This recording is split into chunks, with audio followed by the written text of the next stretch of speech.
भैया विधायक रहते सांसद बन गए, हार जाते तो कम से कम सेफ जोन में थे, विधायक तो रहते।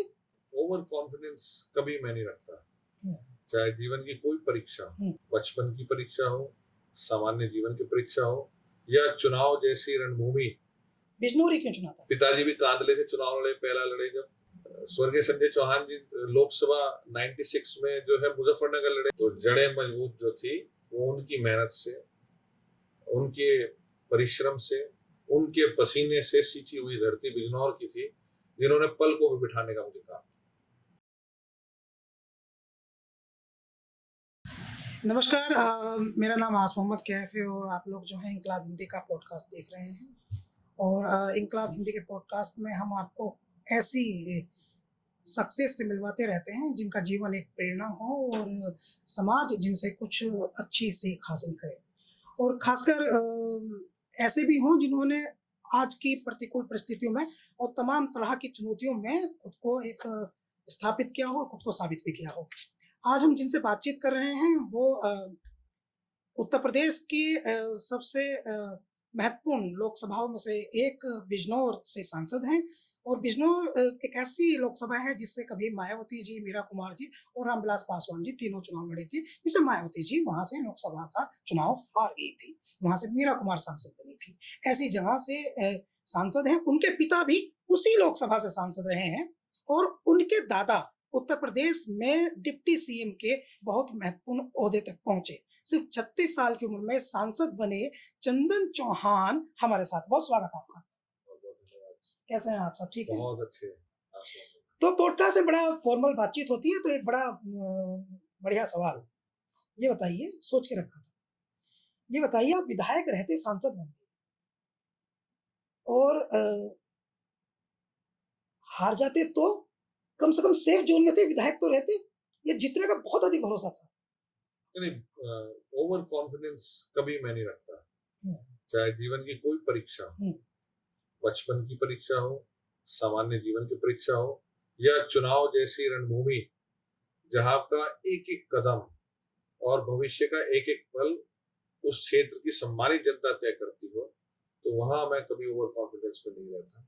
पर हाँ, हारने का डर उन्हें होता है जो कभी हारे ना हो। हम तो हारे भी, और हार के को जीत में बदलने का काम या तो ऊपर वाले के हाथ में होता है या देव तुल्य हमारे क्षेत्र की जनता के हाथ में। तो जब अपना भाग्य ईश्वर के और जनता के हाथ में हो तो फिर डर नहीं। मैं सवाल इसलिए पूछ रहा हूँ सांसद जी, क्योंकि सामान्य जीत नहीं थी बिजनौर लोकसभा पर। आपका जीतना, लोग किससे कहानियां गढ़ रहे थे, व्यंग्यात्मक भाषा का प्रयोग हो रहा था और आप विधायक थे।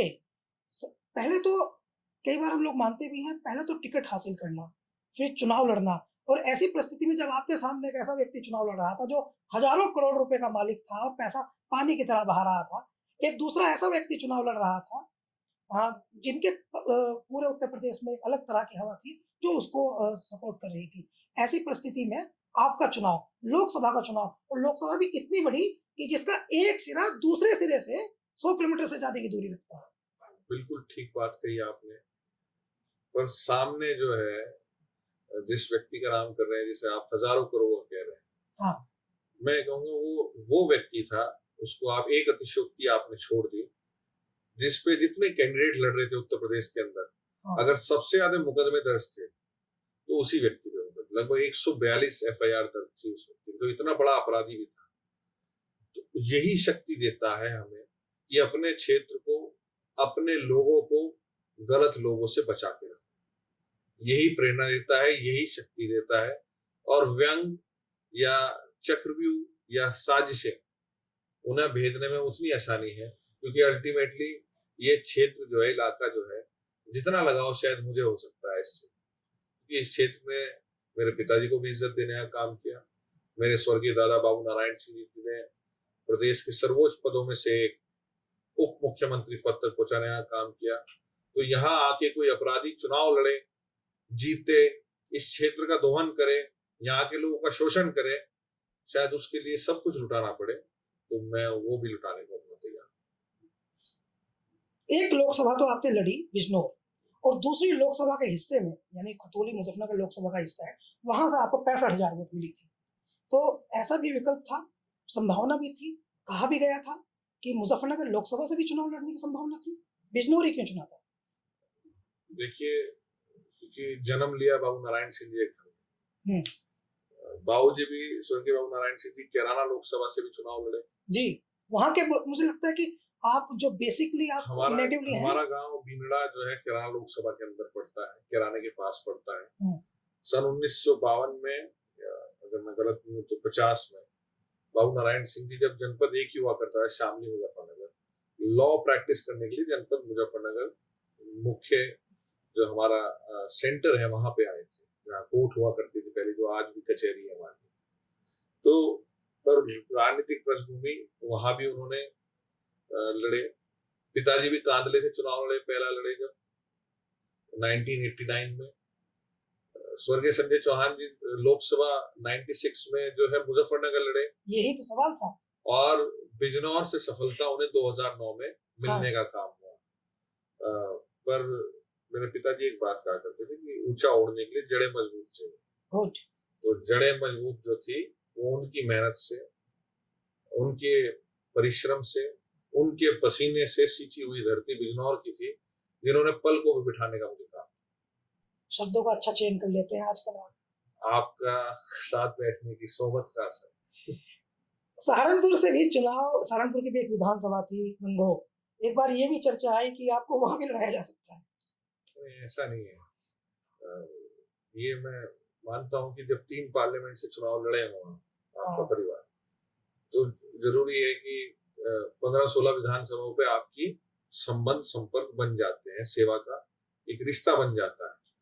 पर मैंने जैसा कहा, बाबू नारायण सिंह जी की राजनीति चबूतरे की, ठिये की और मजबूती की थी। तो ठिया तो वो छोड़ता है जो कमजोर होता है। यहाँ चाहे नुकसान हो चाहे फायदा हो, रहेंगे हम अपने ठिये पे ही। और यहाँ का लोग अगर गुस्सा भी करते हैं, नाराज भी होते हैं, चुनाव हराते भी हैं, तो जिताने का काम भी और बुरे वक्त में साथ खड़े रहने का काम भी वही लोग। इसलिए अपने घर को छोड़ के जाना शायद राजनीति में कमजोरी माना जाता है। नहीं, मैं समझता हूँ कि ये जो आप कह रहे हैं ये बहुत प्रैक्टिकल बात आपने कही है, लेकिन मैं इस प्रैक्टिकल चीज को थोड़ा इमोशंस की तरफ लेकर जाता हूँ। क्योंकि आपके पिताजी संजय चौहान जी मेंबर ऑफ पार्लियामेंट रहे बिजनौर लोकसभा से, और वो विधायक भी, पहले मोरना विधानसभा उसका नाम था, अब तो मीरापुर हो गया है, तो वहां से वो विधायक भी थे, तो मीरापुर से भी आप विधायक रहे, यानी उन्हीं की विधानसभा से। सांसद आप वहीं से हैं जहां से वो थी सांसद। तो ऐसे में 2 सदमे आपके परिवार को लगे, वेरी इमोशनल थी। एक आपके भाई वो ऐसे में चले गए, और एक आपके पिता जिनका किसी को भरोसा नहीं था, अचानक से वो भी चले गए।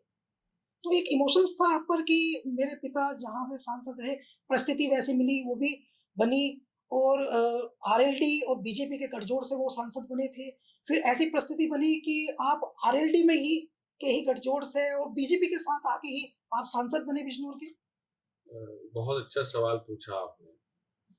और आज जब ये आप सवाल पूरा कर रहे हो, तो मैं इस सवाल को पूरा करने में एक चित्र भी दिखाना चाहूंगा, जिससे आपको सवाल पूरा करने में आसानी होगी। ये चित्र है, वहीं पिताजी की होर्डिंग लग रही है और वहीं नीचे बेटे की लग रही है। तो मैं पहले तो नहीं मानता था, पर सच्चाई ये है। मैं थोड़ा सा डिफाइन कर दूं जी।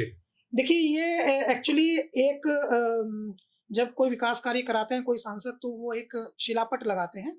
तो ये एक शिलापट है 2013 और 2014 का, और इस पर लिखा है हाँ, सीकरी गांव का, माननीय सांसद श्री संजय सिंह चौहान। तो इस संभवतः वहां सड़क बनवाई गई होगी, सीसी रोड। अब इसके नीचे एक दूसरा शिलापट लगा है, आप इसे देख लीजिए, ये काफी इंटरेस्टिंग है। एक दूसरा शिलापट लगा है, इस पर लिखा है माननीय सांसद चंदन सिंह चौहान। तो मेरा सवाल यह है कि ये 2013 में आपके पिता ने सड़क बनवाई थी और 2024 में आपने बनवाई। कुछ ये लिखा हुआ सब ईश्वर का है। तो बीच में किसी ने बनवाई नहीं सड़क? बीच में वो लगाव नहीं हो सकता। हाँ, कुछ जिम्मेदारियां होती है जो ईश्वर परीक्षा लेता है। तो ये एक, जैसे मैं कहूँ, मुझे ईश्वर की आशीर्वाद से, क्षेत्र की जनता का और अपने नेताओं के आशीर्वाद से ये सौभाग्य मिला कि पिता की खोई हुई जमीन को दोबारा हासिल करने का मौका मिला, दोबारा वहां सेवा करने का मौका मिला, उनके अधूरे पड़े कामों को पूरा करने का मौका मिला। और ये शायद मेरे लिए सबसे बड़े गर्व की बात है और सबसे बड़े जीवन की संतुष्टि की बात है कि एक एक अवसर ईश्वरी कर्म से लिखा हुआ होके वो आगे मैं डिस्कस करूंगा कि वो एक एक मौका अवसर मुझे प्राप्त हो रहा है। और शायद as a sun, as a बेटा, आप यही चाहोगे जब आप जन सेवा में हो, आपके पिता और उनसे उम्मीदें हो और जब वो हार्ड वर्किंग हो और ईमानदारी की और परिश्रम की प्रतिमूर्ति हो, तो उनके ही जैसा एक मौका मिला, उनके ही जैसा सिंबल मिला, उनके ही जैसी परिस्थिति मिली और उनकी ही सीट मिली और वही लगभग जितनी वोट से वो जीते थे, शायद 1000-2000 का फर्क होगा, उसी तरीके से जीत मिलके आज एक एक कार्य, एक एक शिलापट पे दोबारा इतिहास अपने आप को दोहराने का काम करता है। ऐसा कह रहे हैं जैसे वक्त ने खुद को दोहरा दिया। हाँ, सच्चाई है, ये महसूस करता हूँ मैं भी कभी कभी। और इट्स ऑल डेस्टिनी, ये किस्मत है। मैं सिर्फ इस किस्मत के पिक्चर का एक मात्र पात्र हूँ। अच्छा, ये पर्सनल है, पर्सनल है लेकिन पूछ ही लूं। मुझे आपकी पत्नी श्री भाभी जी ने बताया कि आपके परिवार में कोई एक डायरी मिली, उस डायरी में आपके बेटे का क्या नाम लिखा जाना है, आपके पिताजी पहले ही वो लिखकर चले गए और फिर आपने वो नाम रखा। ये क्या स्टोरी है? ये भी सच्चाई है। मेरे बेटे का जन्म मेरे पिताजी के देहांत के उपरांत हुआ, लगभग 2 से 3 वर्ष बाद। तो जब भी किसी घर में बच्चे का जन्म होता है तो हर कोई नाम पे चिंतन करता है। तो हम सब अपना नाम ढूंढने में लगे रहते थे। साल भर 6 महीने हो गए, थोड़ा पॉलिटिकली एक्टिव रहते थे। इन बातों पे बड़ी बात होती है पर छोटी बात लगती है, ध्यान नहीं दिया जाता। पर जब हमने नाम ढूंढ के फाइनल कर दिया तो मैं वो भी पिताजी की एक किताब थी, उन्हें बहुत शौक था किताब पढ़ने का और लगातार वो किताबों से ही ज्ञान अर्जित किया करते थे। एक बहुत बड़े शायर हुए जिनकी शायरी से हम सब जानते हैं, हर कोई व्यक्ति उसे जानते हैं, साहिल लुधियानवी जी। तो उनकी एक किताब थी, पिताजी पढ़ा करते थे। उस किताब को उन्होंने इस तरीके से, मैं अगर मेरे को फोटो मिल गया तो मैं दिखाऊंगा आगे, नाम उन्होंने ऐसे लिख के उसी समय लिख दिया था, साहिर संजय। ये भी इंटरेस्टिंग है। ये किताब ये आप देख लीजिए। नाम लिखने के बाद और उनकी डेथ के बाद मिली हमें। तो ये सब भाग्य की चीजें होती हैं, इत्तेफाक कह लीजिए। तो आपके बेटे का नाम साहिर है? साहिर है। और भले ही पिताजी चले गए हों, साथ ना हो, पर उनका एक एक क्षण, एक एक पल आज भी जैसे आपसे उनके संबंध थे, आज भी दिल्ली की हर गली से जैसे संबंध थे, जैसे क्षेत्र के लोग उससे प्यार थे, उसी अधिकार के साथ लोग सुबह 5 बजे भी आते हैं, उसी अधिकार के साथ रात 12 बजे तक नहीं जाते हैं। तो एक एक क्षण वो महसूस करते हैं। जब तक मैं सामाजिक जीवन में उन्हीं के आदर्शों पे, उन्हीं की बातों पे और उन्हीं का तरीका कठिनाइयों का सामना करने का, ऐसा नहीं है कि उन्होंने कठिनाइयों का सामना नहीं, कठिनाइयों का सामना करने की शक्ति जो मिलती है वो उन्हीं के आदर्श और उन्हीं के संस्कारों के कारण मिलती है। निश्चित रूप से पहले दुख होता था, पर उनका अब एहसास इतना गहरा है कि अब 1 मिनट को भी उनसे दूरी का एहसास नहीं होता। मतलब हम लोग समझते हैं कि हर पुत्र के अंदर पिता होता है, लेकिन जो आपके इमोशंस से जुड़े हुए हैं, ये अच्छा लगता है। एक पिता पुत्र के बेहतर संबंधों को देखते हैं तो काफी फिल्में भी बनी हैं, इसमें काफी इमोशंस भी लाई हैं। संजय दत्त की एक फिल्म थी पिता, वो भी, उसके भी इमोशंस, रिश्ता ही ऐसा है, रिश्ता ही ऐसा है। ये आपके। और अभी एक बहुत वो शाहिद कपूर की एक फिल्म थी डैडी। जी जी जी, वो भी थी। उसमें भी वो बहुत बड़े रोल है, फिल्म भी बनी है। सामान्य जीवन में भी आप देखते हैं, पर ये रिश्ते हैं आप लोग। कितना समय हो गया आपके पिता को आपको छोड़ के? लगभग 10 वर्ष से 20 साल, 11 साल हो गए, 11 साल। तो पर मैं धन्यवाद देता हूँ बाबू नारायण सिंह जी के परिवार के शुभचिंतकों का, आप जैसे भाइयों का और क्षेत्र के तमाम लोग जिन्होंने हमेशा संघर्ष में हम दुख सुख में साथ खड़े रहे, कि उन्हीं की बदौलत आज सेवा करने का भाव मिल रहा है।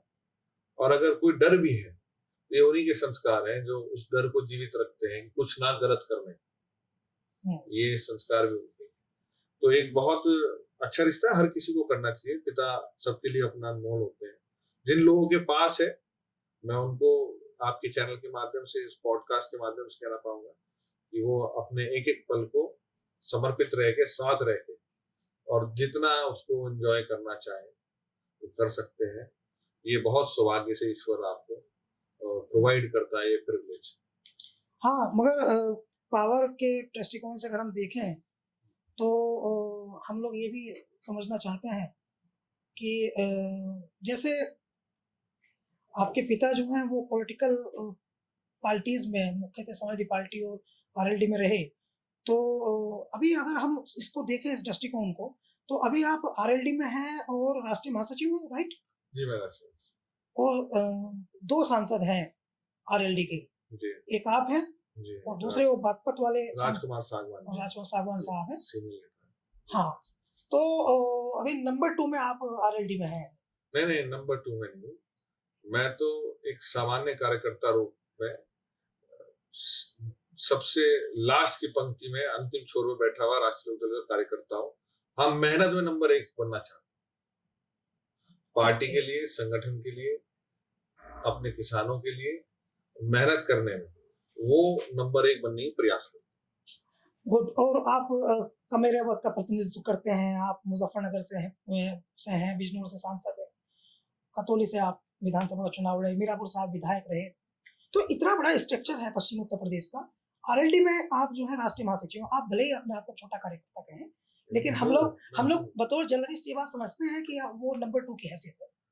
वो आपका बड़प्पन है, आप नहीं मान रहे। मैं हूँ, मेहनत में नंबर 1 बनना चाहता हूँ। हाँ, मेहनत में नंबर 1 बनना चाहते हैं। अभी हम देख रहे हैं कि पिछले 1 साल अब हो गया है, और इन 1 सालों में तो जो मेहनत में नंबर 1 बनने वाली आपकी बात है, क्या-क्या काम आपने कर दिया? 1 साल का हिसाब बहुत लंबा है।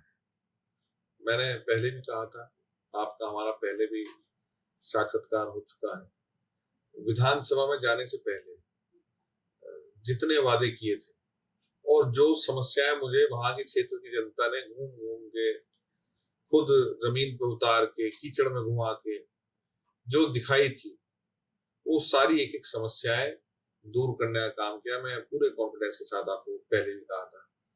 अब मैं आपको विश्वास दिलाता हूँ, 1 साल का कार्यकाल हमारा लगभग पूरा हो गया। 25 तारीख को हमने शपथ ली थी, 25 जून को, और 1 वर्ष पूरा हो गया। लोकसभा के अंदर चाहे जो आपका विधायिका का, आपका लेजिस्लेशन का जो है आपका कार्य, उसमें 99% उपस्थिति रही। लगभग 18 बार डिबेट्स के अंदर जाके क्षेत्र की समस्याओं का मांग उठाने का काम हुआ। अगर आप इस समय हो तो मैं एक करके बताना शुरू करूं। हाँ, बताइए, हम तो सुनने के लिए बैठे। पॉडकास्ट एक्चुअली सांसद जी, पॉडकास्ट ऐसी ही विद्या है, विस्तार से बताएं। आप कंफर्ट जोन में रहिए, आप चाहे ऊपर बैठ जाइए, ठीक से बैठ जाइए, समय ही समय है। जब थक जाएंगे तो हाँ, समय ही समय है, आप कहिए अपनी बात। हमारे क्षेत्र में एक बड़ी समस्या है, बिजनौर और चांदपुर के अंदर, क्योंकि वाइल्ड लाइफ क्षेत्र से जुड़ा हुआ है, एक नई कैटेगरी ऑफ लेपर्ड्स बनी है जिसे कहते हैं हम शुगर केन लेपर्ड्स, जो breed through out the year करता है और शहर के नजदीक, गांव के नजदीक रह के वहां के पशुओं पे, डॉग्स पे, जो आपके डोमेस्टिक एनिमल्स हैं, उन पे डिपेंडेंट होके वहीं सरवाइव करना शुरू करा है। आज की तारीख में बिजनौर के अंदर नरभक्षी लेपर्ड्स का बड़ा आतंक था, जो सबसे पहले 0 आर मैंने लगाने का काम किया पार्लियामेंट। मुझे लगता है 27 से ज्यादा इंसानों की जान ले लेपर्ड ने। कल ही एक 1.5 साल के बच्चे का जो है हादसे में जान ली है। तो उसके लिए सबसे पहले काम किया था। तो जब वो बहुत मुख्य समस्या सी, लगभग 200 से अधिक लेपर्ड खुले में घूम रहे थे इस तरीके के, तो जब सदन में हमने वो उठाया, हमारे आदरणीय मंत्री जयंत चौधरी जी ने हमें अपॉइंटमेंट दिलाया कीर्तिवर्धन सिंह जी से, और जो हमारे पर्यावरण मंत्री हैं, गोंडा वाले जो मिनिस्टर हैं, जी, उनसे स्पेशल आग्रह कहा हमने पिंजरों के लिए, उनको बेहोशी करने की दवाई और स्पेशल जो है आपको डॉक्टर जो उन्हें बेहोश करके रेस्क्यू कर सके, उनकी बात कराई, और जो मदद, जो घायल हो जाते थे उनकी मदद माननीय मुख्यमंत्री से बैठ करके उनकी मदद को सुनिश्चित करने का काम किया।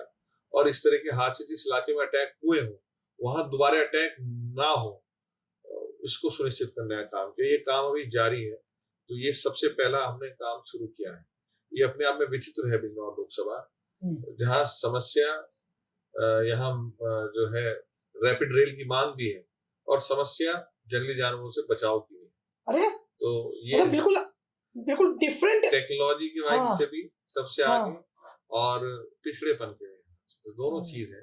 उसमें सामंजस्य बनाने, क्योंकि एक पॉइंट से दूसरा पॉइंट मैंने बताया 172 किलोमीटर है, 3 जनपदों के अंदर है।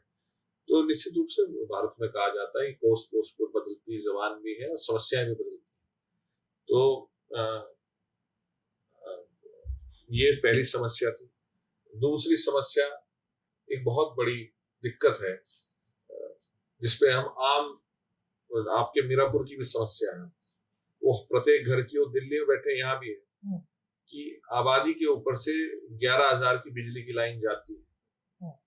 और वो मैं आपको बताना चाहूंगा विस्तार से कि वो इतनी बड़ी आपदा है कि पिछले दिनों, पिछले 20 साल में जितनी वॉर हुई है, जितनी महामारी में लोग मरे हैं, जितने एक्सीडेंट्स में लोग मरे हैं, जितने कानून व्यवस्था के लोग मरे हैं, उन सबसे ज्यादा अगर कहीं डेथ होती है, लगभग 34 लोग रोज मरते हैं करंट से मरने वाले 11,000। ये इतना महत्वपूर्ण मुद्दा था, इसे सदन में उठाने का काम किया सबसे पहले। और इसके ऊपर आज डिबेट चल चुकी देश के अंदर कि कोई बजट प्रदेश सरकार के पास, कोई बजट केंद्र सरकार के पास नहीं था कि इसको हटाने के लिए कोई प्रावधान किया जाए। तो एक ये बड़ी उपलब्धि से मैं मान के चलता हूँ।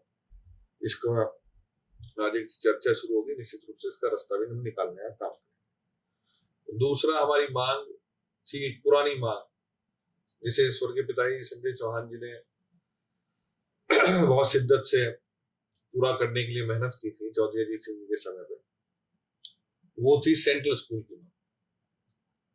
सेंट्रल स्कूल 20 साल से बिजनौर के अंदर पेंडिंग में था। हमारा सौभाग्य, आदरणीय प्रधानमंत्री जी ने जयंत चौधरी जी को मिनिस्ट्री ऑफ एजुकेशन और मिनिस्ट्री ऑफ स्किल दी।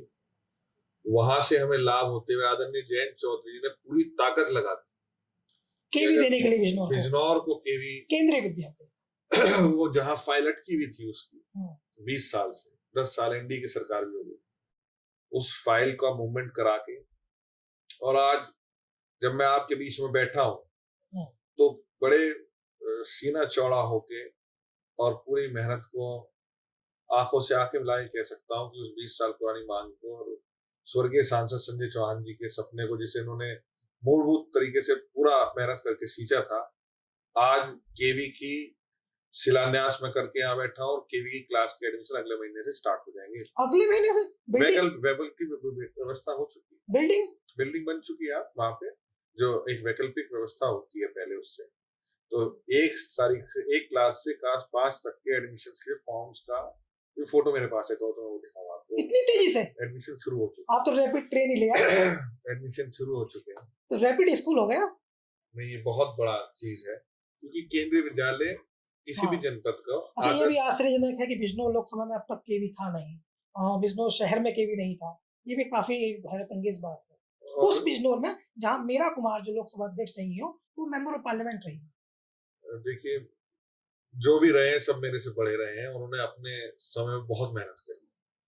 मैं तो उनका, मीरा कुमार जी के परिवार का और हमारे परिवार की का भी बहुत बड़ा रिश्ता रहा। उनके स्वर्गीय पिता बाबू जगजीवन राम जी, बाबू नारायण सिंह जी के समय में बड़े नेता थे, बड़े दलित थे, पीएम बनते बनते रह गए थोड़े से। हाँ, बड़े नेता थे। मुझे याद है जब वो हमारे घर पे आए, तो बाबू नारायण सिंह जी के आगरे पे आई, माता जी आई, वो आए, तो बाबू जी ने पहली बार किसी को अपने घर से जाने को कहा कि जी आप जल्दी चले जाओ। इसकी वजह नहीं पूछी आपने क्यों? हाँ, पूछा, आप बताए। आप तो फिल्म में बोल रहे हैं ना, तो बताइए। ये इसलिए क्योंकि घर गिर जाता, इतना आदमी उन्हें देखने आ गया, इतना क्रेज था उनका बाबू जगजीवन राम का। और लोग सवाल करते हैं कि उनको प्राइम मिनिस्टर बनने का मौका नहीं मिला। संभव बाबू जी ने हाथ जोड़ के कहा कि आप थोड़ा जल्दी चले जाए, वरना मेरा घर गिर जाएगा। चतुर इतना आगे लोग। ये इतना आदमी, इनका इतना बड़े नेता, इतने बड़े। तो मीरा कुमार जी जब पिताजी सांसद बने तो वो लोकसभा की स्पीकर थी और बहुत स्नेह उनका मिलता था। मेरी तो शादी में भी वो आई थी, जहाँ तक ध्यान है। अच्छा, मेरी शादी में भी आई थी। विष्णु आशीर्वाद लोकसभा देने। को कहीं ना कहीं बुला रही थी, सारे सर्कमस्टेंसेस जैसे बन रहे थे। और आशीर्वाद देने वो आई थी और हमेशा उनका स्नेह पिताजी को मिला, हमारे परिवार के साथ रहा, आगे भी मैं कोशिश करूंगा कि वो स्नेह बना रहे। उसी तरीके से एक बड़ी समस्या और थी बेरोजगारी। रोजगार एक बड़ा सवाल, क्वेश्चन मार्क बन के हर लोकसभा सांसद के क्षेत्र में एक बनता है। ये और सवाल तो पूरे देश में ही है। आपने क्या किया विष्णु? मैं बताता हूँ मैंने क्या किया। 1 साल मैं फिर कहूंगा धन्यवाद प्रधानमंत्री जी का कि उन्होंने मंत्री बनाया आदरणीय जयंत चौधरी जी को, जो सजग हैं, जो चाहते हैं हर बच्चे को रोजगार मिले, जो चाहते हैं हर बच्चा अगर कोई डिग्री लेके बैठा है तो अपने पैरों पे कामयाब होके अपने घर की ग्रोथ में हिस्सा बने, जो चाहते हैं कि नौजवान को कोई दर पे दर जो है धक्के खाने ना पड़े। इसके लिए आदरणीय जयंत जी ने, मुझे कोई परहेज नहीं है, अगर सबसे पहले बड़ा रोजगार मेला स्किल के क्षेत्र में कहीं लगा था तो बिजनौर लोकसभा में लगा था, जो कभी पहले नहीं लगा। और 4000 बच्चों को एक दिन के अंदर ऑफर लेटर देने का हमने काम, आदरणीय जयंत चौधरी जी ने काम किया। और ये अपने आप में इतिहास है। ये बिजनौर ITI के अंदर एक भव्य प्रोग्राम था, मुझे अफसोस है मैं उसमें बुला नहीं पाया, वरना ये भी अपने आप में एग्जाम्पलरी काम था। ये रोजगार के क्षेत्र में हमने काम किया, शिक्षा के क्षेत्र में हमने काम किया। और अब आई बात जो तीसरी बड़ी समस्या थी जो क्षेत्र में घूमते हुए है, कि हमारा गंगा मैया का आशीर्वाद है हमारे क्षेत्र में। दोआब की जमीन है, सही है, पानी जल आता है। हाँ, ये कई बार जल ज्यादा आ जाता है, तो कृपा है गंगा मैया की। 2 साल तो विधायक बने हो गए, 1 साल सांसद, अभी भी डरता डरता आया। कल भी बारिश का पानी जल ज्यादा था, मैं भी जाते हुए देखता हुआ। जितने स्टड्स की मांग थी, जो सिंचाई विभाग से हमें जरूरत थी कि हमारे स्टेप्स थे, हमने वो बंदे, वो इम्प्रूवमेंट वो पहले ही कर लिया। अभी बंदे आप बनवा रहे हैं? नहीं, बन चुके हैं, आप आइए घूमने। सांसद निधि से? नहीं, सांसद निधि से, सिंचाई विभाग सिंचाई विभाग से आपने आदरणीय बनवाया? मुख्यमंत्री से आग्रह किया आपने कि हाँ। स्टड्स बनने, और ये अभी नहीं, जब इसके लिए ही आप CM उत्तर प्रदेश से मिले थे? जी मैं मिला था। ओके, और इससे पहले की जो वहाँ हिस्ट्री है वो ये है कि वहाँ लोग चंदा करके ये बनवाते थे। बड़े वहां डेरे थे हाँ। और लोगों ने करी मदद। पर अब वहां देखेंगे कि गंगा बड़ी है, गंगा मैया बड़ी है, गंगा मैया के किनारे का मैं सांसद हूँ, और मैं कोई भी ऐसा अहंकार का शब्द नहीं बोल सकता, क्योंकि 1 मिनट में ही गंगा मैया सबको आर पार कर सकती है, इतनी शक्ति उनके अंदर है। पर रोज जाता हूँ, हाथ जोड़ते हुए जाता हूँ। जो हमारे प्रयास थे करने के, जो स्टड्स थे वहां अभी गंगा मैया की कृपा हमारे ऊपर है। ओके, आपने ये, मैं एक्चुअली बता दूं कि जब हम बिजनौर से मेरठ की तरफ आते हैं तो एक दिशा, संभवतः आपने एक बोर्ड, NHAI का एक बोर्ड गलत लगवा दिया है, उसे ठीक करवा लीजिए। जब हम बिजनौर से मवानी की तरफ आते हैं तो अब बिजनौर से मवानी की दिशा में हस्तिनापुर जब के नजदीक आते हैं तो चांदपुर उस पर लिखा आने लगा है, वो संभवतः गलत दिशा हो गई है। नहीं, वो दिशा गलत नहीं हुई है, वो रास्ता चांदपुर का वहां से बन गया। वहां से आपने रास्ता बनवा दिया? जी, रास्ता वहां से बन गया। एक पुरानी मांग थी, वो पिताजी के समय थी, स्वर्गीय सांसद जी ने बहुत मेहनत की थी। एक लोग चाहते थे कि चांदपुर से जब हम हस्तिनापुर आते थे पहले, तो पूरा वाया बिजनौर घूम के आना पड़ता था। अच्छा, ऐसे एक चक्र लेकर पूरा आना पड़ता, ऐसे घूम करके आना पर स्वर्गीय पिताजी ने उस समय वो मांग उठाई थी और वहां पुल का निर्माण हो गया था। ओके, चांदपुर से हस्तिनापुर के बीच का एक रास्ता है, पर अब उस रास्ते को जब पिछली बार बाढ़ आई तो पूरा रास्ता ध्वस्त हो गया था, कुछ DPR में उसकी दिक्कत थी। उसको लेके माननीय मुख्यमंत्री से हम मिले, विधानसभा में रहते हुए मैं प्रश्न लगाता रहता था। उस समय उसकी जांच हुई तो पाया गया कुछ टेक्निकल फॉल्ट है उसके DPR में, तो IIT रुड़की ने उसकी जांच करी और आज एक वैकल्पिक डूम्स बना के हमने आज वहां रास्ता पूरा बना दिया है। आज आप चांदपुर से हस्तिनापुर मैंने भी एक दिन मिनिमम देखा, एक कोने से दूसरे कोने में लगभग 14 से 15 मिनट के अंदर चांदपुर से हस्तिनापुर आ जा सकते हैं, जो पहले आप 1-1.25 घंटे में घूम के आए। तो ये भी एक बहुत बड़ी अगर भगवान की कृपा है। मैप के कंडीशन से समझे तो एक चक्र जो ऐसे बन रहा था, हाँ, आपने उसको ऐसे सीधे पुल बना दिया, स्ट्रेट कर दिया। स्ट्रेट तो कर ये दिया। धन्यवाद है माननीय मुख्यमंत्री जी का, योगी आदित्यनाथ जी का, उनकी सरकार का। ये आपकी जो आपकी भी तो योग्यता है ना, आप सबसे बना के रखते हैं। देखिए, मैंने देखा आप राष्ट्रीय लोकदल में राष्ट्रीय महासचिव हैं, सांसद हैं, जयंत चौधरी जी से आपके अच्छे रिश्ते हैं और करीब के रिश्ते हैं, स्पष्ट है। मेरे सर, परिवार के रिश्ते हैं, परिवार के रिश्ते हैं, हाँ, पीढ़ी के रिश्ते 3 पीढ़ी के रिश्ते हैं, राइट। सतीश महाना जी विधानसभा अध्यक्ष हैं, वो संभवतः आपके समधी हैं, आपके छोटे भाई जो हैं, उनकी, रिश्ता। हाँ, उनकी बेटी से भी आए हैं। जी, भांजी से। हाँ, भांजी से। जी, समाजवादी पार्टी से आपने अब तक अपना कुछ बिगाड़ा नहीं, बहुत सारे सांसद आपके दोस्त हैं, अखिलेश जी से भी आपके ठीक ठाक संबंध है। भारतीय जनता पार्टी में भी आपके ऊपर तक सबसे नजदीकी संबंध है। लोग ये कहते हैं चंदन कौन सी मिठाई खिलाता है कि सब इसके हो जाते हैं। नहीं, मिठाई नहीं खिलाता, ना मेरे पास कोई मिठाई है, पर एक व्यवहार होता है, सामान्य शिष्टाचार का व्यवहार। वो व्यवहार जो भी सामाजिक जीवन में हो, केवल मैं नहीं, बहुत से नेताओं के बहुत अच्छे संबंध, मेरे से और ज्यादा अच्छे संबंध। मैं तो अभी जो है पहली कक्षा में नहीं कहूँगा, नर्सरी कक्षा का छात्र हूँ। जो राजनीति की नर्सरी कक्षा है, केजी, उसका छात्र हूँ। मेरे से बड़े पीएचडी होल्डर्स और सब है, पर मेरे इतना है क्योंकि लंबी विरासत है राजनीति की। नहीं, गांव में तो कहते हैं, आप चलिए मैं आपको दिखाता हूँ कासमपुर खोड़ा में, कि ये बच्चा नहीं है, जब पहला विधानसभा चुनाव लड़ रहे थे, इसके पेट में दाढ़ी है, जो बहुत बड़े बड़े आदमी हैं उनका इलाज कर दिया इसने। नहीं, इलाज किसी का नहीं किया। मैं सबका सम्मान करता हूँ। आपके आपके भाई की शादी थी, जी, सिद्धार्थ चौहान नाम है, जी, सिद्धार्थ, जी, जी, आपके भाई की शादी थी। हिंदुस्तान का कोई नेता नहीं बचा जो उस शादी में शिरकत उसने ना की हो। मैंने ये लगाओ, मैं बता रहा था, उसी चीज का जवाब दे रहा था, क्योंकि एक बड़ी राजनीतिक विरासत है। चाहे बाबू नारायण सिंह जी सन, मेरे ख्याल से अगर मैं गलत ना हूँ, सन 1961 में सबसे पहले जिला पंचायत अध्यक्ष, डिस्ट्रिक्ट बोर्ड का चेयरमैन जिसे कहते हैं, वो जनपद मुजफ्फरनगर के बने थे, अनडिवाइडेड मुजफ्फरनगर के। उसके बाद वो बीकेडी के जिलाध्यक्ष भी रहे, जब 9 की 9 विधानसभा जीती। उसके बाद वो विधायक भी जीते, कैबिनेट मंत्री भी रहे और उप मुख्यमंत्री भी रहे, और सांसद चुनाव 2 बार लड़े, वो सफल नहीं हो पाए। और उनकी डेथ से पहले वो गवर्नर भी बनने वाले थे, तो बहुत से उनके साथी हैं, राजनीतिक लोग मिलते हैं, पर ये होने को मंजूर नहीं था। ईश्वर ने उन्हें अल्प समय में हमारे से दूर कर दिया।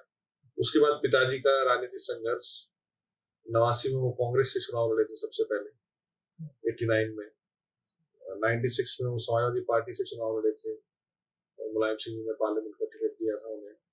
97 में लोकदल समाजवादी पार्टी गठबंधन से चुनाव लड़े थे, और 2009 में वो लोकदल बीजेपी गठबंधन से चुनाव लड़े। तो ये श्रृंखला वहीं से चुनाव चलती आ रही है।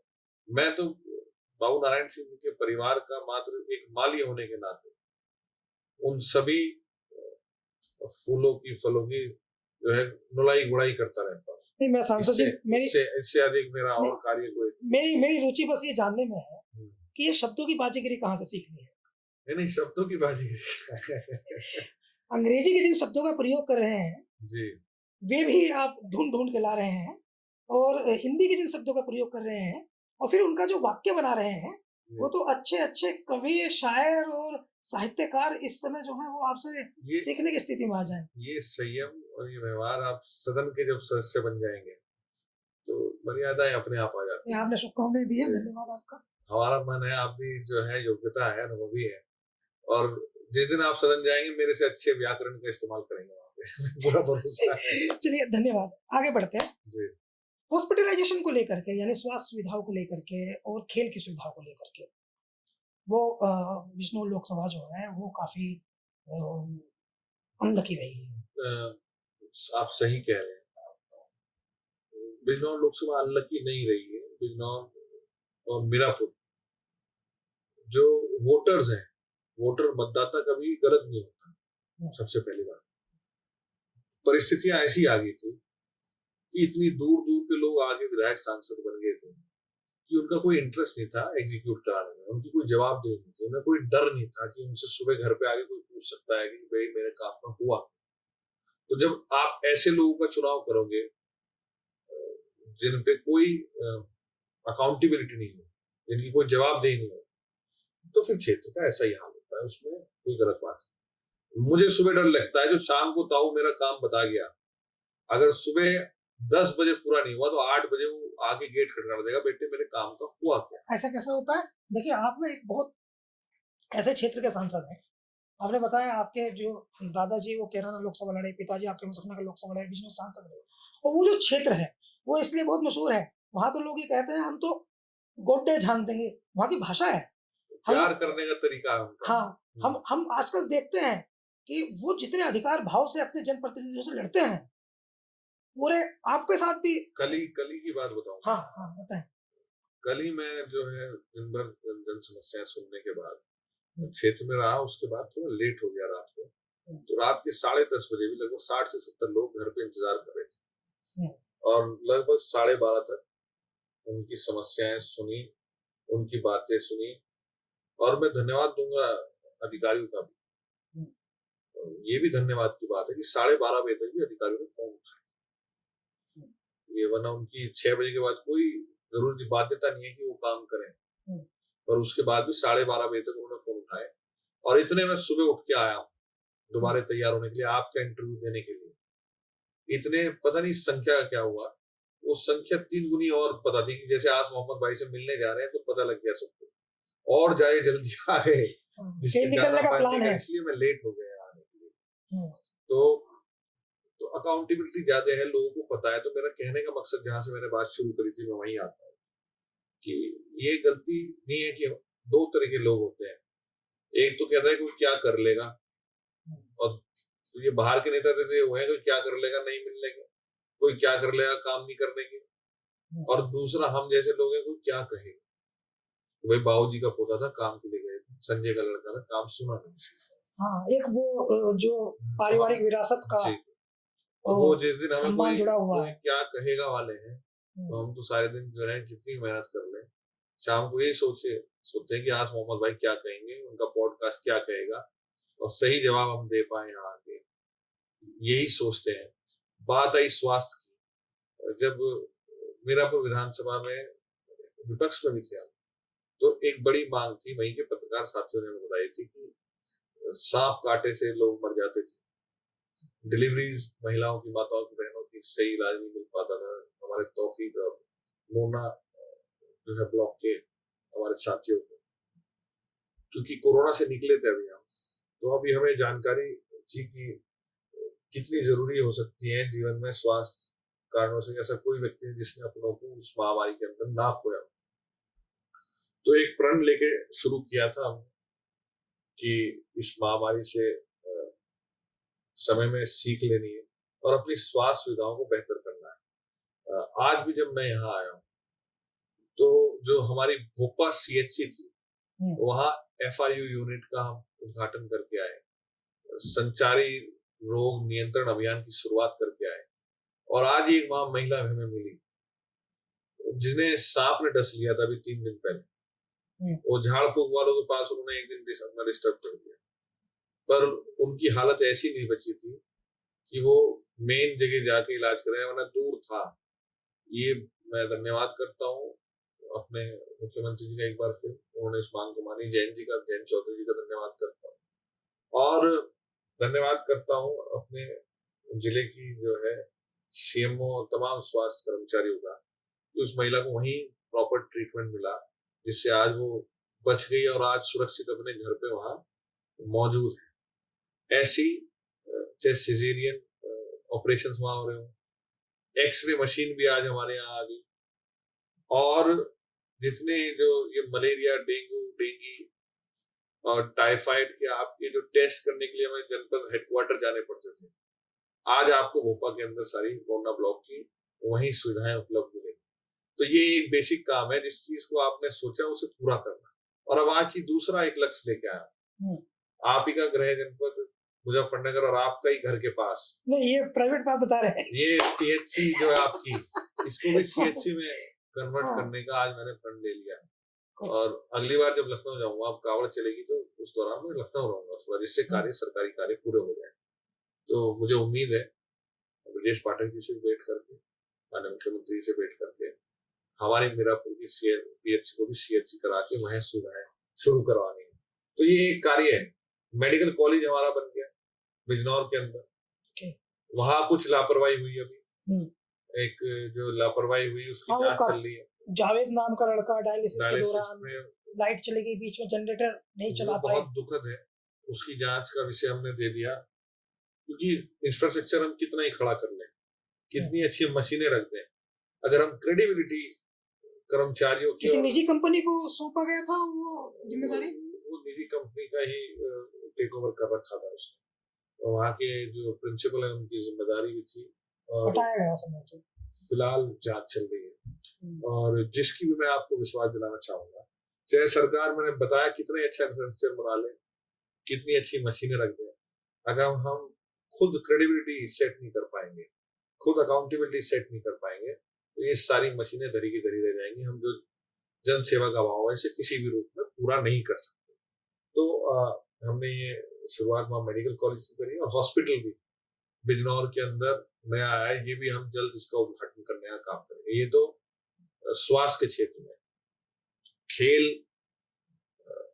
में इसलिए इंटरेस्ट है क्योंकि अभी थोड़ी उम्र रह रही है, आपसे अच्छा तो नहीं खेल पाएंगे क्रिकेट, आपसे अच्छी बैटिंग बॉलिंग नहीं कर पाएंगे, पर हमारे नेता आदरणीय जयंत चौधरी जी में खेलों का रुझान है, और एकमात्र सांसद है जिन्होंने अपनी पूरी सांसद निधि खेलों को बेटरमेंट के लिए, उनके इंफ्रास्ट्रक्चर को बेटर करने के लिए अपनी पूरी सांसद निधि लगाई। जब हमने उनसे मांग करी कि कासमपुर कोला में एक स्टेडियम की जरूरत है, हम जगह प्रोवाइड कराएंगे, उन्होंने तुरंत एकदम इस बात का संज्ञान माननीय मुख्यमंत्री से लेते हुए, वहां जब माननीय मुख्यमंत्री जी आए तो उन्होंने सबसे पहले घोषणा कर दी, आज निर्माण कार्य प्रगति पे है। ये जयंत चौधरी जो है उनके कोटे से बन रहा है? नहीं, ये प्रदेश सरकार बनवा रही है, लेकिन प्रयास आपके और जयंत जी के हैं। जयंत चौधरी जी के प्रयास, जयंत जी के प्रयास है जी। मेरी स्टेडियम बन रहा है, उस क्षेत्र को जरूरत थी इसकी। उस क्षेत्र में था नहीं, वहां की रोड भी आपने देखी हो, वो भी रोड भी अभूतपूर्व थी। हाँ। उस रोड पे अगर आप कभी गए हो तो जाना संभव नहीं था। 12 गांव के लोग, जिनका निकलना आना जाना बहुत खराब था। आपने सड़क बना करके उनकी जमीनों की कीमत बढ़ा दी। जीवन बदलने वाले कार्य है ये, जीवन बदल गया। 13 किलोमीटर का मार्ग जो रुका पड़ा था, आज आप बीआईटी से बेड़ा सादात तक 13 मिनट में पूरा कर लेंगे जब जाएंगे। तो ये सब चीजें जब होती है तो एक आत्मा को शांति मिलती है। बल्कि मैं ये नहीं कहूंगा, मुझे नहीं पता, मेरा अनुभव आगे ये बताएगा, जनता तय करेगी। शायद विकास एकमात्र मापदंड नहीं है अगले चुनाव को जीतने का। आप तो खुद ही कह रहे हैं, हम जो कहने वाले हैं।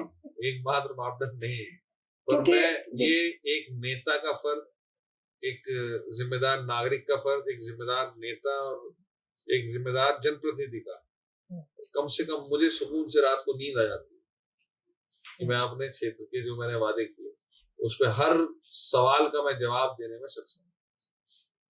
एक्चुअली राजनीति जो है वो सिर्फ ये नहीं है, जो ऐसे आपने खुद ही कह दिया कि विकास एकमात्र मापदंड नहीं है, तो सिर्फ विकास के आधार पर। इस साल मेरे पिताजी ने अभूतपूर्व काम कराए थे विधानसभा में, पैदल घूम घूम के अपने रजवाए साफ कराए थे, बहुत महत्वपूर्ण मेहनत करी थी विधायक रहते हुए। जब मात्र 2 करोड़ निधि बनती थी, 32 करोड़ के काम कराए थे, उस साल 3200 वोट से हार गए। तो फिर ये भी सच्चाई है। हाँ, वो गठजोड़ चलता है ना, मैथमेटिक्स, फिजिक्स, केमिस्ट्री सब चलता है। हमारे लोग एहसान फरामोश नहीं है, हमारे लोग हमेशा जो भी आप मेहनत करते हो उसका प्रतिभाग देते हैं। आज भी संजय चौहान जी को याद करने वाले, उनकी मेहनत को पूजने वाले, जो उन्होंने जब मेहनत करी थी, वो आज उनके जाने के बाद भी 11 साल बाद भी एक एक व्यक्ति के जुबान पे रटा हुआ है। शायद इसलिए तीसरी पीढ़ी में आज मैं आपके बीच में। तो अभी भी लोग आपको इसलिए, जैसे कुछ जो उनके बुजुर्ग महिला होगी या बुजुर्ग लोग होंगे, अभी भी वो आपको इसलिए बुला लेते हैं नजदीक की। अरे मेरा नाम नहीं पता, अभी तो संजय का लड़का ही हूँ। हाँ, ये अभी भी संजय का लड़का कहते हैं। संजय का लड़का ही अभी मेरा नाम तो कम जानते हैं क्षेत्र में, तो बस आज भी लोग मुझे संबोधित संजय के लड़के के नाम से करते तो ये परवरिश को लेकर मैं एक सवाल आपसे जरूर पूछूंगा, मुझसे हैं। आपने कभी बताया था परवरिश को लेकर आप कभी सेंसिटिव है, तो आपने मुझे कभी बताया था कि परवरिश किसी एक बड़े नेता के बच्चों की परवरिश से आप इम्प्रेस थे, तो आपने परवरिश पर काफी फोकस किया और मैंने देखा आपके यहाँ एक बड़े नेता आए कुछ दिन पहले, तो जब वो आपसे बात कर रहे हैं, जब आपकी माताजी सामने आ गई हैं, तो आपने जो है पीछे हाथ बांध कर आप खड़े हो गए हैं, और जब वो आपसे मुखातिब हैं तो आप आगे हाथ बांध के झुक गए हैं। सांसद अभी भी आप हैं, और तब भी जिस दिन की ये बात है 2 महीने पुरानी, तब भी आप सांसद थे। तो परवरिश को लेकर के आप काफी, मुझे लगता है कि काफी सेंसिटिव हैं, मैंने डिसिप्लिन काफी है परिवार में। मुझे सांसद होने का एहसास जब भी महसूस होता है जब मेरे क्षेत्र के किसी गरीब व्यक्ति, किसी जरूरतमंद व्यक्ति हुँ, पे संकट आता है, उस समय मुझे ताकत दिखाने का खुद मन करता है। अन्यथा एक सेकंड को भी, एक पल को भी, अभी मैं आपके पास बैठा हूँ, तो आप बड़े भाई, मैं छोटा भाई, जो आपके हमारे संबंध है, उसी की हैसियत से बैठा हूँ। मैं ये नहीं सोच के बैठा कि मैं कोई सांसद में समान हूँ। मतलब तो एक उस तरीके ज़िम्मेदारी से है, बस आपको अपना काम नहीं, करना है। वो जिम्मेदारी उस समय के लिए जब संकट आ जाए क्षेत्र, हुँ, उस समय कोई बर्दाश्त नहीं। हुँ, अगर मेरे क्षेत्र के हक अधिकार को कोई मारने का काम कर रहा है, अगर मेरे क्षेत्र के विकास को, मेरे क्षेत्र में अन्याय हो रहा है, उसके खिलाफ अगर कहीं आवाज उठाने की जरूरत पड़ी, तो उस समय तो मैं सांसद हूँ, और जितनी ताकत चाहिए उससे अधिक है, जितनी सब में है उनकी बराबरी मान के चलो। मेरे से तो शायद सब में है, सब मजबूत है, पर उनसे भी कहीं पीछे रहने का काम नहीं करूंगा। पर अन्यथा जब मैं घर में हूँ तो एक बेटा हूँ, स्कूल में हूँ तो छात्र हूँ, और जब क्षेत्र में तो संजय का लड़का हूँ। नहीं, संजय के लड़के तो आप हमेशा हाँ, रहेंगे, और लेकिन अभी तो आपका कद तो बढ़ रहा है ना, अभी हमने देखा, देखिए, वन नेशन वन इलेक्शन, कई कमेटियों में आपको जोड़ दिया। कभी आपकी मीटिंग होती है, हरियाणा के सीएम के साथ आप बैठे हैं, कभी आप महाराष्ट्र में सीएम के साथ बैठे हैं, कभी आप उत्तराखंड के सीएम के साथ आप डिस्कस कर रहे हैं, तो लड़का इतने काम थोड़ी करता है। ये सौभाग्य मिला मेरे नेता आदरणीय कितनी कमेटियों में है, पहले तो ये बता दीजिए। थोड़ी में ही हूँ। हाँ, कितनी है? ज्यादा जांच हो जाएगी, थोड़ी में ही हूँ मैं तो। आदरणीय नेता मेरे, आदरणीय जयंत चौधरी जी, उन्होंने जिम्मेदारी दी, क्योंकि जेपीसी में प्रत्येक पार्टी का एक मेंबर होना चाहिए। जॉइंट पार्लियामेंट कमेटी में। उसमें मैं वन नेशन वन इलेक्शन समिति में हूँ। हम्म, और वैसे जो हमें पार्टी को समिति मिली थी, इंडस्ट्रीज समिति कमेटी है हमारी, इंडस्ट्रीज इन कॉमर्स, मैं उसमें हूँ। और कंसल्टेटिव कमेटी में मैं जल शक्ति में और एग्रीकल्चर। तो निश्चित रूप से ये मौका मिलता है जब आप समितियों में रहते हो कि चीजें कैसे होती हैं देश के अंदर, चीजें कैसे देश एग्जीक्यूट चलता करती है, कैसे है। आपको जानने का मौका मिलता है, अधिकारियों के साथ बैठने का मौका मिलता है। सीएम और गवर्नर और पीएम सर, इन सब की क्या अकाउंटेबिलिटी है। दूर से तो ये सब इनके पद आपको ऐसे लगते हैं कि ये सब मजे मार रहे हैं, और सबके पास नजदीक जाके देखें तो पता चलता है कहीं कहीं रात सोए भी नहीं है, कहीं कहीं दिन हो गए अपने बच्चों से, परिवार से मिले भी नहीं, और सिर्फ दिन रात मेहनत करके अपने इलाके को, अपने प्रदेश को बेहतर बनाने के लिए सर्व करना चाहते हैं। तो हमें देखने को मिलता है, हमें अच्छा लगता है। जेबीसी में कौन कौन है आपके साथ में, आपके सीनियर जूनियर भी है कोई? नहीं, सीनियर जूनियर सब है, हर पार्टी के प्रत्येक नहीं, ऐसे ऐसे पूछ रहे हैं कि एज के हिसाब से। सीनियर है वहाँ, उसमें अनुराग ठाकुर जी हैं, मासुरी स्वराज जी हैं, प्रियंका गांधी जी हैं, हमारे पीपी चौधरी जी की अध्यक्षता में है, शांभवी जी भी है, और बहुत सीनियर लीडर हैं हमारे। टीडीपी से हमारे साथी हैं, हमारे वो हैं प्रत्येक पार्टी, समाजवादी पार्टी के छोटे लाल जी, धर्मेंद्र यादव जी हैं, और राजद से भी हैं, सब पार्टियों के रिप्रेजेंटेटिव हैं। वो रहते हैं वहाँ, बैठकों में शामिल होते हैं, संवाद होता है सारे देश के, कल्याण बनर्जी से लेके हमारे मनीष तिवारी जी, रणदीप सुरजेवाला जी, जो सुप्रीम कोर्ट के पी विल्सन जी, सुप्रीम कोर्ट के सीनियर एडवोकेट्स हैं, सब वो सब वहाँ पे मौजूद है। संविधान के ज्ञाता वहाँ मौजूद है, कानून के ज्ञाता वहाँ मौजूद है, अपने फील्ड के सभी एक्सपर्ट्स वहाँ मौजूद हैं। कानून की पढ़ाई आपने भी की? पर हम वहाँ भी किसान की आवाज उठाते हैं।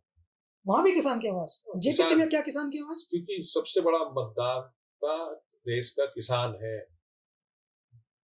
क्योंकि बहुत सारी बातें हैं, मैं बोल नहीं सकता कि गोपनीयता की शपथ है समिति की भी, अभी अब मैं डिस्क्लोज नहीं कर सकता। ठीक है। और मैंने इतना बता दिया कि वहां भी किसान की बात रखी जाएगी, क्योंकि राष्ट्रीय लोकदल का रिप्रेजेंटेटिव वहां बैठा है। मैं आपके पॉडकास्ट पे एक्सक्लूसिव ये बात है। गुड।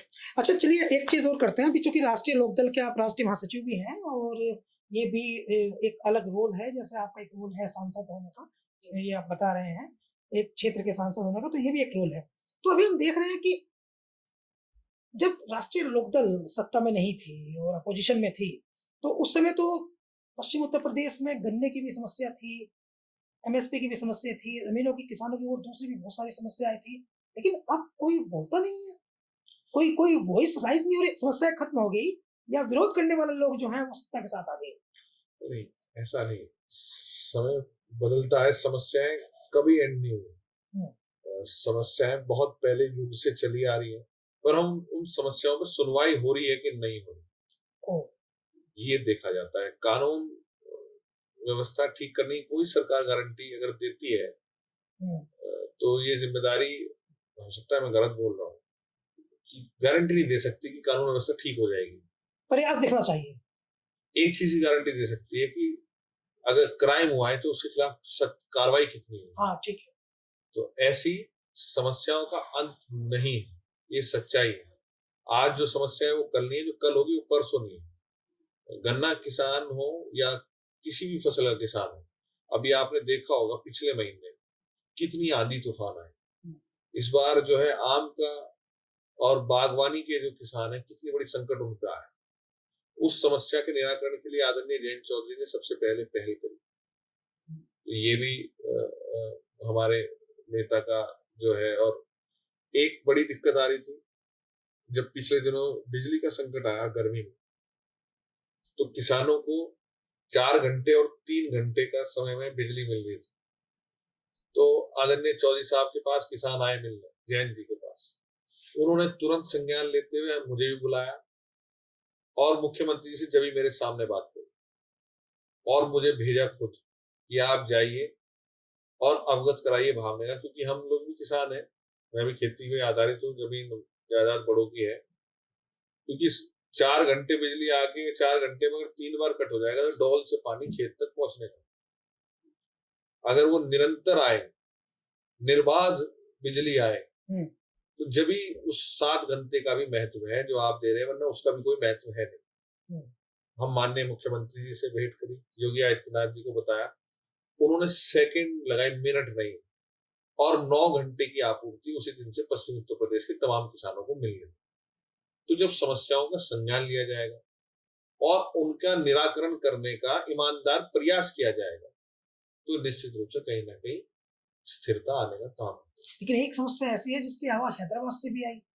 जब बाई इलेक्शन हो रहा था मीरापुर विधानसभा पर, जो आपकी लोकसभा से है और वहीं पर आप विधायक थे उससे पहले, तो असदुद्दीन ओवैसी आए अपनी पार्टी के कैंडिडेट के प्रचार करने के लिए। वो मंच पे आए, आकर के उन्होंने कहा कि यहाँ मोरला चीनी मिल के विस्तारीकरण की समस्या है। अच्छी बात है, ओवैसी सर को भी ज्ञान हुआ, हुँ, उस चीज का मुद्दा करके सबसे बड़े जनसभा अगर करने का काम किया था तो वो भी जयंत चौधरी ने किया, जो हुँ, असदुद्दीन ओवैसी साहब को पता चले।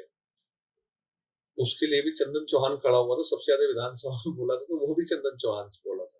और मुझे खुशी है बताते हुए आपको आज आपके चैनल पे कि माननीय मुख्यमंत्री जी से कुछ अधिकारियों ने भगा दिया था। जिस दिन वो अगस्त के अंदर पिछले साल आए थे, तो उन्होंने मुझसे कहा, चंदन आज तेरा काम हो गया, मैं 65 करोड़ रुपए मिल को लिए दे रहा हूँ। तो मेरा थोड़ा कान चौंके, क्योंकि मैंने पूरी स्टडी कर रखी थी उसके बारे में। वो मिल बाबू नारायण सिंह ने लगाया था। 1250 टीसीडी की कैपेसिटी थी उसकी, 12,500 कुंटल की, जब वो लगा था कोऑपरेटिव मंत्री थे। जब संजय चौहान जी विधायक बने तो 1250 की कैपेसिटी उसकी और बढ़ गई थी, 96 में 97 में 2500 टीसीडी कैपेसिटी उसकी हो गई, जो आज चल रही है। पर जब विधायक पोता बना दिया क्षेत्र की जनता ने, तो कहा भाई अब 1250 नहीं, अब 3 गुनी दुगनी कैपेसिटी चाहिए, 5000 टीसीडी। मैंने महाराज जी को वही बात कही, मैंने कहा जी 5000 टीसीडी से कम नहीं ले पाएंगे हम, उन्होंने जब भी कहा क्या चाहिए तुझे, मैंने कहा जी 5,000 टीसीडी का आशीर्वाद चाहिए, ये मिल जब आप पूरा कर रहे हैं तो ये मेरे कार्यकाल का नहीं, ये अगली जो पीढ़ी है उसके लिए कर रहे हैं। अगली पीढ़ी जो नौजवान बच्चों की आएगी, जो ज्यादा मेहनती होगी, ज्यादा उत्पादन करेगी, उनके लिए कर रहे हैं।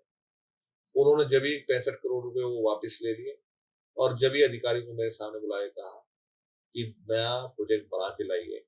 और आज मुझे खुशी है बताते हुए, जब मैं इस सेशन में बैठा हूँ, अगली अगस्त आने वाली है, उसका डीपीआर बनके तैयार हो चुका है। 3500 टीसीडी का नया प्लांट लगने का जगह सैंक्शन हो चुकी है और जल्द ही उसका बजट का प्रावधान करके एक बड़ा तोहफा मीरापुर मोरना क्षेत्र को मिलेगा।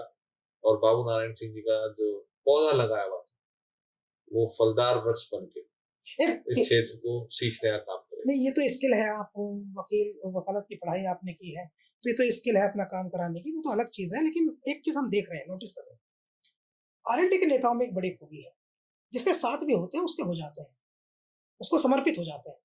समाजवादी पार्टी के साथ थे तो उनको पूरी तरह से समर्पित थे, विरोध प्रदर्शन करना होता था तो आगे आगे रहते थे समाजवादी पार्टी कार्यकर्ताओं से भी। और अब भारतीय जनता पार्टी के साथ हैं तो ऐसा लगता है कि आपकी ट्यूनिंग भारतीय जनता पार्टी से बहुत शानदार है। आपके मिनिस्टर हैं अनिल कुमार, उनके भी बहुत सारे फोटो मुख्यमंत्री के साथ आते हैं, मिलते रहते हैं। आपके भी मुख्यमंत्री के साथ, योगी आदित्यनाथ के साथ फोटो आते हैं, मिलते रहते हैं। इतने फोटो जयंत चौधरी के साथ आपके नेताओं के नहीं आते हैं जितने मुख्यमंत्री के साथ आते हैं, क्या कारण है? मुख्यमंत्री जी समय देते हैं, मुख्यमंत्री जी समय देते हैं और कोशिश करते हैं। चौधरी चरण सिंह जी के, क्योंकि वो मुझे लगा हमेशा प्रशंसक के साथ साथ अनुयायी भी है। और जब भी कोई राष्ट्रीय लोकदल का साथी, क्योंकि अनिल कुमार जी तो उनकी कैबिनेट में साथी हैं, हर सप्ताह कैबिनेट की बैठक होती है और उसमें जो डिसीजंस पार्टी की तरफ से उठाने का मौका मिलता है वो अनिल कुमार जी को ही मिलता है, या हमारे नेता विधानमंडल दल आदरणीय राज्यपाल बालियान जी को मिलता है। उन्हीं के माध्यम से पार्टी समय समय पे जो समस्याएं होती है किसानों को, वो वहां तक पहुंचाने का काम करती है, उस पर निश्चित रूप से कार्रवाई होती है। तो मैं एक चीज देखा, मतलब मेरा तो छोटा अभी पॉलिटिकल जीवन है, उसमें ही मैंने देखा कि महाराज जी जब भी आप अपॉइंटमेंट मांगे या अपना जेन्युइन इशू बताएं तो वो समय अपॉइंटमेंट मिलने की बहुत सुविधा उपलब्ध, अगर आप भी जाएंगे तो शायद बहुत अच्छी सुविधा उपलब्ध है, इसलिए लोग मिलते हैं। गुड। और मुजफ्फरनगर में, बिजनौर में, सहारनपुर में, पूरे पश्चिमी उत्तर प्रदेश में थोड़ा सा डिफर सवाल है, लेकिन हम देखते हैं कि सहारनपुर, मुजफ्फरनगर, मेरठ, बागपत, गौतम बुद्ध नगर, गाजियाबाद, ये पूरा पश्चिमी उत्तर प्रदेश है। अब ये मान लें हम कि उनके पास जो है, चूंकि जो भी गुर्जर समाज के नेता थे तो वो उनका बहुत ज्यादा किन्हीं कारणों से एक्टिविटी रही नहीं, या समाज ने उन्हें पसंद नहीं किया। तो अब मान लें हम कि आप दो भाई बहन बचे हैं और जिनका पश्चिम उत्तर प्रदेश में काफी दबदबा बन गया है। एक तो आप हैं भाई और एक आपकी बहन है इकरा हसन। तो इकरा हसन कैसे बहन है, पहले तो ये बता दीजिए। इकरा हसन छोटी बहन है हमारी, नाहिद हसन उनके भाई हमारे साथ विधायक भी थे। उनके वालिद मनोहर हसन जी हमारे पिताजी स्वर्गीय संजय चौहान जी के साथ भी रहे, पॉलिटिक्स भी करी और जो घरेलू रिश्ता है वो भी रहा। और जो उनके बड़े अख्तर हसन जी हमारे बाबू नारायण सिंह जी के साथ रहे। जो एक परिवार है हमारा, 84 गांव है कलछाड़ों के। हाँ, तो हम ये पॉइंट है, कैराना के रहने वाले थे। 84 गांव कलछाड़ों के वहां है। हमारा बीगड़ा गांव है, कैराना से मात्र 2-2.5-3 किलोमीटर दूरी पे। वहीं हुकुम सिंह जी का खेत खलियान पड़ते थे, वहीं वीरेंद्र सिंह जी का जसाला है और वहीं तमाम हमारे सारे तमाम जिम्मेदार लोगों के रहना है। तो बिरादरी के नाते और गांव गवांड की रिश्तेदारियों के नाते। तो क्या गोत्र भी कहीं जाके गोत्र भी एक ही है, एक ही गोत्र है, एक ही गोत्र है, इसलिए बहन। तो इनका परिवार जो है उसने मजहब बदल लिया जी, आपका परिवार वही है जी, तो इस तरह रिश्ते में बहन है आपकी। हाँ, मेरी छोटी बहन है और उस नाते से मैं हमेशा मानता भी हूँ और वो भी हमें बड़े भाई की तरह सम्मान करने आता। वहाँ चलता है ना एक कल्चर की गुजर एक समान, हिंदू हो या मुसलमान समान, पूरा इलाका ही अच्छा है वहाँ पूरा इलाका सबका सम्मान करता है और पॉलिटिकली अगर मैं कहूँ हाँ, तो बहुत साउंड एरिया है, साउंड जो समझता है विपत्ति के समय को और खुशहाल समय को कैसे यूटिलाइज करना है, वो वहां के लोग बेहतर तरीके से समझते हैं। ताकत का, सत्ता का सही उपयोग करना और उसे तरक्की में परिवर्तन करना, ये वहां के पूरे इलाके के मुजफ्फरनगर जनपद, उसमें सभी बिरादरियां, सभी धर्म के लोग शामिल हैं। अच्छा, पिता के बराबर तो पुत्र कभी हो नहीं सकता, लेकिन उनकी कुर्सी को तो आपने पा लिया लोकसभा सांसद की, तो दादा की कुर्सी डिप्टी सीएम की, उसके भी मन में कहीं अभिलाषा रहती है, कोई आकांक्षा है? कोई, बस मैंने कहा ना आपको, हम्म, कुर्सी कभी सोची नहीं, हम्म, सोचा यही क्या कर लेगा और कोई क्या कहेगा। चिंता उसकी है कि परफॉर्म उनके जितना कर पाए, उंगली ना उठ पाए। अगर उंगली उठ पाए तो उसका सामना करने की ताकत मिल पाए। तो तमाम, क्योंकि राजनीतिक समाजी जीवन ऐसा होता ही है, कोई भी कहीं भी कह के कुछ भी खड़ा हो जाता है। पर यूं ही नहीं, कोई लगभग 70 वर्ष हो गए, तमाम आते आते समय आए होंगे, बहुत सी बातें हुई होंगी, उंगलियां भी उठी होंगी, सम्मान भी होंगे, संघर्ष भी हुआ होगा, पर आज भी बाबू नारायण सिंह के संस्कार, आचरण, उनकी बताई हुई एक एक बात, उनके दिए हुए एक एक संस्कार और उनके सिखाए हुए एक एक त्याग की भावना को मन में बसा के हम रखें, वो तमाम कुर्सी, तमाम पदों से सबसे महत्वपूर्ण है। पद तो परमानेंट किसी पे नहीं रहते, आते जाते रहते हैं। पद तो जनता का कार्य है, आज आप दे रहे हैं, कल किसी और को दे रहे हैं, तो ये तो चलायमान है। पर इतना जरूर है कि जो जिम्मेदारी मुझे दी, जब मैं विधायक का कार्यकाल, अगर मैं सुकून से कह सकता हूँ कि मैं मेहनत करके एक एक कार्य जब क्षेत्र में निकलता हूँ तो लोग अपने आप कहते हैं। तो जब सांसद का कार्यकाल पूरा हो तो लोग ये कहेंगे हमने आपको बताया था, तो आपने आज मैंने कहा 1 साल हो गया, मैंने कौशल मेला आदरणीय जयंत जी के आशीर्वाद से वही लगाया, 4000 बच्चों को ऑफर लेटर एक दिन में देने का काम किया, केंद्रीय विद्यालय की शिलान्यास करके एडमिशन अगले साल शुरू कराने का काम किया, गंगा एक्सप्रेसवे को बिजनौर से अलाइनमेंट कराने का काम किया, नए आपको पानीपत पौड़ी जो मार्ग है उसको सुलभ और जल्दी कराने का काम किया, और बहुत जल्द इसी सेशन में अगर विपक्ष वालों ने चलने दिया, इस सेशन जो लोकसभा का मानसून सत्र है, तो बिजनौर के लिए बड़ी सौगात, जो रेलवे कनेक्टिविटी का सपना है उसको भी पूरा करने का आपके चैनल के माध्यम पे खुलासा करता हूँ। सबसे पहले उसको भी पूरा हासिल करने का हम प्रयास करें। चलिए, राजनीति की तो बहुत सारी बात हो गई, थोड़ा बहुत जो है इधर उधर की बात करते हैं। तो आपकी दूसरी लाइफ भी है राजनीति के अलावा, मतलब पूरा फुल टाइम पॉलिटिशियन है? नहीं, full time politician, full full time से भी। मैं कुर्ता पजामा जिस ड्रेस में हूँ, सुबह 8 बजे पहनता हूँ, रात के 1 बजे उतारता हूँ, इसके अलावा और कोई ड्रेस नहीं है मेरे पास। इसमें कलर्स भी नहीं है, व्हाइट ही है। दाग नहीं लगे जिंदगी भर दाग ऐसे? लगे तो साफ हो जाते हैं बिल्कुल। ओके, और खेल कूद कुछ डिफरेंट लाइफ? क्रिकेट खेल, सब चीज छूट गई। जब तक पिता थे जब तक सब कुछ किया, उसके बाद अब मन भी नहीं है, समय भी नहीं है। जब तक पिता थे थे तो जब हर तक, सपना अपना था। हाँ, जब तक पिता थे तो सब चीज थी। क्रिकेट अगर खेलता तो शायद आपसे अच्छा खेलता, इतना भरोसा था। नहीं, एक्चुअली मैं भी स्पोर्ट्स पर्सनालिटी हूँ, और मैं आप बड़े प्लेयर हैं, मैं बताना चाहूंगा, हाँ, डिस्क्लोज करना चाहूंगा, he is a big player of cricket, excellent batsman. और मुझे उम्मीद है कि जो बेटा है हमारा, क्या नाम है, आसिम, आसिम, ये इनसे बड़ा बैट्समैन बनेगा। तो मुझे पूरे, आज भी ये खेलते हैं, बहुत अच्छा क्रिकेट खेलते हैं, और जितने फ्रेंड्स इनके, इनके हम उम्र नहीं होंगे, इनसे छोटे उम्र के इनके फ्रेंड्स बहुत है। ये तो आपके साथ भी है? हाँ, ये हमारे साथ भी है। मेरे छोटे, मैं एक्चुअली घुल मिल जाता हूँ बच्चों के हाँ, साथ। आजकल जो है जैसे आपका है नेचर, मल्टी स्किल के दौर में आपको सीखने को मिलता है, आपको हाँ, नई आपको जनरेशन हर से। उम्र के साथ तो मित्रता कायम कर लेनी चाहिए। अब तो मैं सोच रहा हूँ कि कुछ नई क्लासेस, या जो मैं, क्योंकि पढ़ाई करता था पर इतना अच्छा छात्र नहीं था मैं।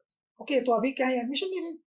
सोच रहा हूँ मैं कुछ नई, जो जो 1 या 2 3 घंटे के कोर्सेज की आवश्यकता है, ये लोकसभा की भी जरूरत है, या नई स्किल्स क्या क्या सीखने। क्या नई स्किल सीखना चाहते हैं? एआई में नई स्किल्स सीखना चाहता हूँ, आर्टिफिशियल इंटेलिजेंस। सीखना चाहता हूँ। वो जरूरी है क्योंकि वो डेली लाइफ की चीज हो जाएगी। मैं आपको कहूँ, आपके जो प्रोफेशन है आपके इसके लिए बहुत हेल्पफुल रहेगी। आप भी 2 3 घंटे की क्लासेस जो अच्छी कोई मुझे मिलेगी, मैं बताऊंगा। शायद आपके साथियों ने, आपकी टीम ने वर्क कर रखा हो, पर ऐसी बहुत सी चीजें हैं, बहुत सी चुनौतियां हैं। तो मैं उम्मीद करूंगा कि अभी तो सेम ही ज्वाइन कर लेंगे आप और हम। हाँ बिल्कुल कानून की जो हमने किताब पढ़ी थी, हमने सबने आईपीसी पढ़ी थी, अब बीएनएस है, नई धारा है, भारतीय न्याय संहिता, संहिता है, पहले तो इंडियन पेनल कोड था। जो अब सब दोबारा सीखनी पड़ रही है, धीरे धीरे सीख रहे हैं। तो जहाँ जब समय मिलता है पढ़ने का मौका मिलना चाहिए। ये भी अच्छा प्रोफेशन है। मुझे पशुओं का बहुत शौक है, एनिमल्स का बहुत शौक है। और आपका खाली टाइम पसंदीदा पेट? मैं अब तो फिलहाल, पहले डॉग रखता था, पर अब मैं सिर्फ गाय रखता हूँ। बस गाय है लगभग 27-28। 28 गाय है? हाँ, मैं उनका मुझे अच्छी लगती है। तो और एक ही नस्ल की गाय है या अलग अलग? नहीं, मैं पूरा ब्रीडिंग में भी सीख रहा हूँ, ब्रीडिंग प्रोसीजर पूरा उनका, क्योंकि मैं किसानों पिछले दिनों आपके एक मित्र हमारे साथ पॉडकास्ट में आए थे, पंखुड़ी पाठक जी के हस्बैंड अनिल यादव जी। हाँ, तो वो पॉडकास्ट में आए थे, तो उन्होंने कहा भाई मैं तो दूध वाले का बेटा हूँ और मैं दूध बहुत अच्छे तरह निकाल लेता हूँ। तो फिर मैंने उनसे कहा कि पंजों पे बैठ के निकालते हैं एडी पर, तो कह रहे सब जानते हो, कह रहे हम भी दूध वाले के बेटा।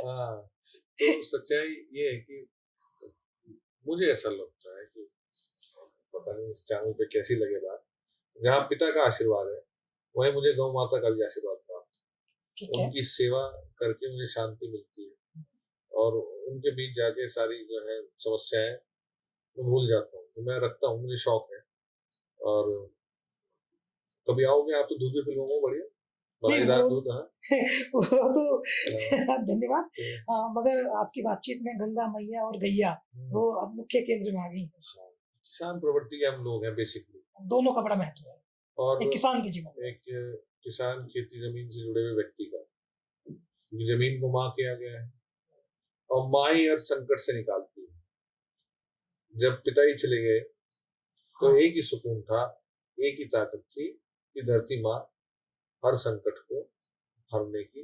और उस धरती माँ में क्योंकि इन्वॉल्व रहे, खेती करने जाते थे, गन्ना बोते थे, पॉपुलर लगाते थे, गेहूं बोते थे, तो दिमाग कहीं विचलित नहीं हुआ, गलत संगत से बच के रहे, अपने खेत में इन्वॉल्व रहे।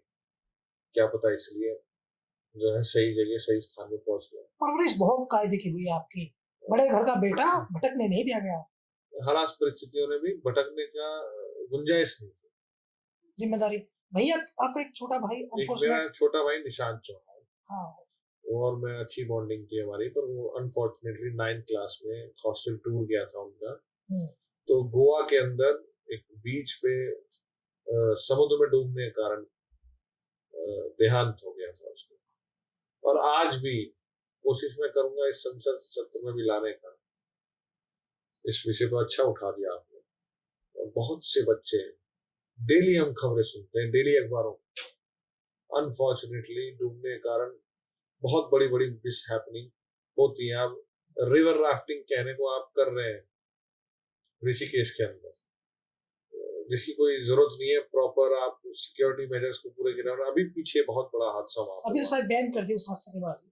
तो ऐसी चीजों को अभी हम लोगों को, क्योंकि ये असमय किसी परिवारजन का जाना, ये असहनीय पीड़ा दुख इस परिवार को हम पे गुजरी है, तो इसे मैं समझ सकता हूँ। ये भगवान दुश्मन के परिवार में भी किसी तरह ऐसी, तो कोशिश करें कि आगे जितने बच्चों की हम जान बचा पाए, वो वैसे बचाने वाला तो ईश्वर है, पर अपनी बेवकूफी जरिया बन सकते हैं, प्रयास कर सकते हैं। मानव जीवन की कीमत पता होनी चाहिए, प्रत्येक व्यक्ति को पता होनी चाहिए। तो रिलैक्स जोन में कैसे आते हैं आप? भाई इतना तनाव रहता है ना, स्ट्रेस बहुत है पॉलिटिक्स में, तो रिलैक्स जोन में कैसे आते हैं? मैं रिलैक्स जोन में खेती में नहीं, मेरी सबसे अच्छा है, मैं अपना खेती में इन्वॉल्व हूँ। जो लोग जो अपना खेत है उन्हें देखने चला है। ये गाना फिल्म ये नहीं है? गाना फिल्म कुर्ते पजामे देखते हैं लोग घूरते हैं आप। तो कभी कुर्ते पजामे गए किसी सिनेमा हॉल में? हाँ जाता हूँ, कुर्ते पजामे जाता हूँ, जब भी जाता हूँ। अभी एक मूवी आई तो पहचान लेते हैं ना, तो आप बड़ा नाम है। नहीं, नाम तो नहीं है, पर हाँ देखनी चाहिए मूवीज, आपको भी देखनी चाहिए। एक नई मूवी आई थी मिशन इम्पॉसिबल फाइनल बैटमैन करके, नाम है, अच्छी मूवी है। वो सब कई सारे उसके सीरीज आती है। उसके 8-9 सीरीज है, लगभग सारी देखी है मैंने। आपको भी देखनी चाहिए। नहीं, मेरे बेटे ने सारी देखी, लेकिन मैंने तो अभी सितारे जमी पर देखी है 2-3 दिन पहले। अच्छा, सितारे में ऑप्शन नहीं मिला, मैं जाता हूँ तो देख के आऊंगा। मूवी जब मौका मिलता है देखता हूँ, पर वंस इन अ व्हाइल कभी कभार जनरली समय मिल नहीं पाता। मूवीज का आजकल नई तरह की ये नेटफ्लिक्स वगैरह आने लगा, तो इस पे मैं एक्टिव हूँ नहीं, हाँ मुझे आइडिया नहीं है। पर हाँ, मैचेस होते हैं, शायद कल से भी मैच शुरू हो रहा है 2 तारीख से। क्रिकेट देखते हैं। हाँ, वो आते आते झलकियां चलती हैं अब तो बस।